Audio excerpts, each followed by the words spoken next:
എനിക്ക് വേണ്ടി ഉദ്ഹിയത്ത് നിങ്ങൾ ചെയ്യണേ എന്ന് സയ്യിദുന അലി ഇബ്നു അബീ ത്വാലിബ് റളിയല്ലാഹു തആല തങ്ങളോട് വസിയത്ത് ഏൽപ്പിക്കുന്നു മഹാനായ റസൂലുള്ളാഹി സ്വല്ലല്ലാഹു അലൈഹി വസല്ലം. ശാഫിഈ മദ്ഹബ് പ്രകാരം ഒരാൾ മരിച്ചു കഴിഞ്ഞാൽ അയാൾ വസിയത്തില്ലാതെ അയാൾക്ക് വേണ്ടി ഉദ്ഹിയത്ത് ചെയ്യാൻ പാടില്ല. ശാഫിഈ മദ്ഹബ് പ്രകാരം. പക്ഷേ ഹനഫിയിൽ അങ്ങനത്തെ വിശ്വാസമില്ല. ഹനഫി മദ്ഹബ് പ്രകാരം ഒരാൾ വസിയത്ത് ഏൽപ്പിച്ചില്ലെങ്കിലും അയാൾക്ക് വേണ്ടി ഉദ്ഹിയത്ത് കഴിക്കാമെന്നതാണ് ഉമ്മത്ത് മുഹമ്മദ് സല്ലല്ലാഹു അലൈഹി വസല്ലം.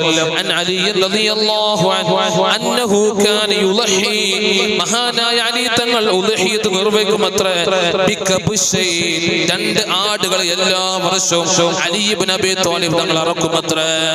അഹദുഹുമാ അനിൻ നബി സല്ലല്ലാഹു അലൈഹി വസല്ലം, അതിൽ ഒന്ന് നബി തങ്ങൾക്ക് വേണ്ടിയിട്ടാണ്. വൽ ആഖിറു അൻ നഫ്സിഹി, ഒന്ന് സ്വന്തം